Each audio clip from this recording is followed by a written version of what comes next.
or 5/heptine. Hindi 5 heptine, that was wrong.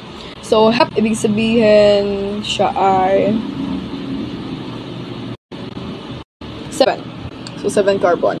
1, 2, 3, 4, 5, 6, 7. And sa pangma na carbon, meron daw tayong triple bond. 1, 2, 3, 4, 5. Okay. So, dun muna tayo sa expanded, no? Expanded muna. Oh, hindi na kailangan. 1, 2, 3, 4, 1. So, check natin.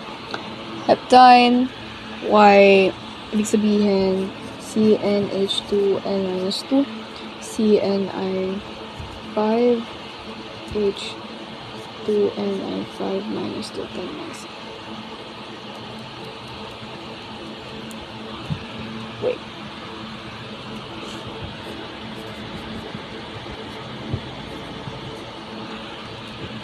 Sabihin CN, meron tayong hep ay 7. 1, 2, 3, 4, 5, 6, 7. Hindi siya 5, sorry. 10, 7 minus 2. It's 12. 1, 2, 3, 3, 5, 7, 9,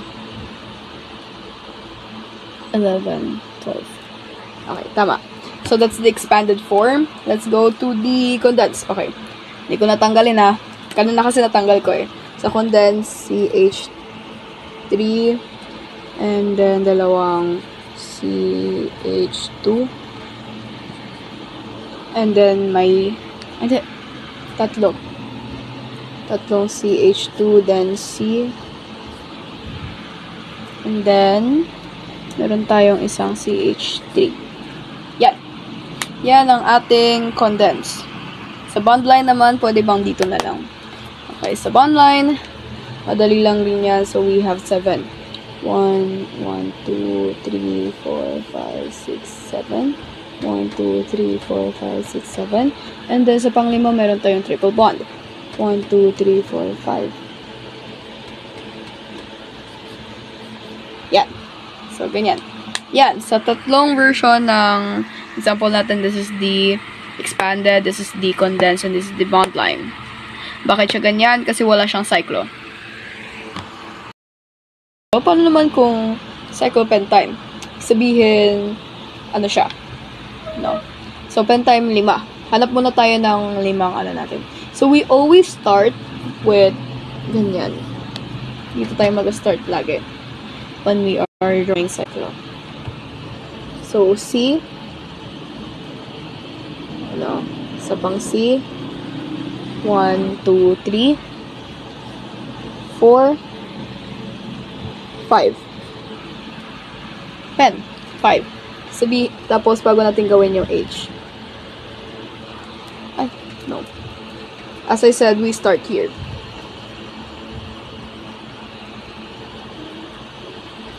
Okay. 1, 2, 3. So, dito, pen time 3. 1, 2, 3, 4. 1, 2, 3, 4. So, dito lang. So, ayan yung ating expanded. See? Paano naman kung condense? Pag condense, then, ganito lang gagawin natin. Remove lang natin yung mga hydrogen na yan. Kasi pag condense, ganyan rin yung structure niya. Okay. Tatanggalin na natin yung hydro. So, sa condense, meron tayong CH2. CH2.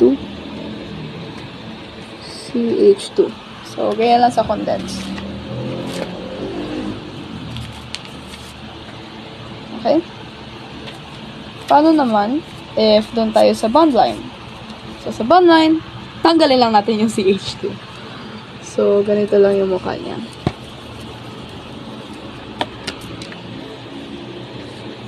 So, parang bahay siya. Yan. Okay? Ganyan. One propelled, which means this is the branch. 3 heptene, ibig sabihin this is a double bond. And this is 7. So, 7 yung carbon, and pangatlong carbon meron tayong double bond, and meron siyang branch.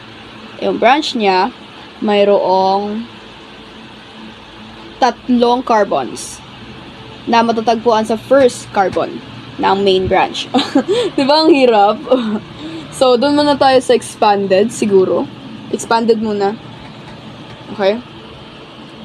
So, 1, 2, 3, 4. Taasan ko na lang. Kasi, ano pala to? 3. 1, 2, 3, 4, 5, 6, 7. And sa pangatlo, meron tayong double bond.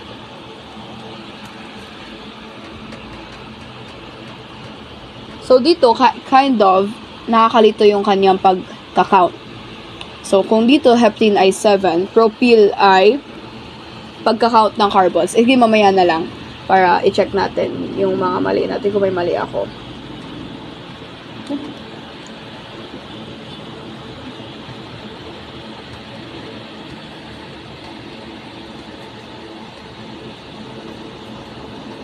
Ngayon, saan to si propyl? Ibig sabihin, ito, tatanggalin natin.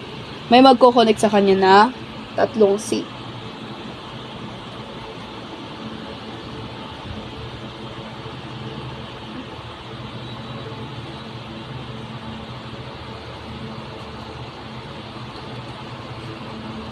Ito pa ba yung H? So, yan.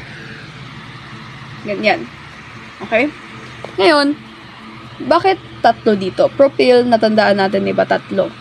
And, magkukunik siya sa first carbon. This is the first carbon.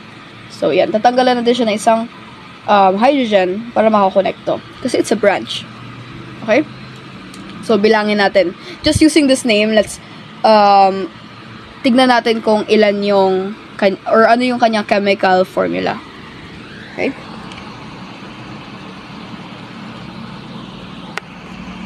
So,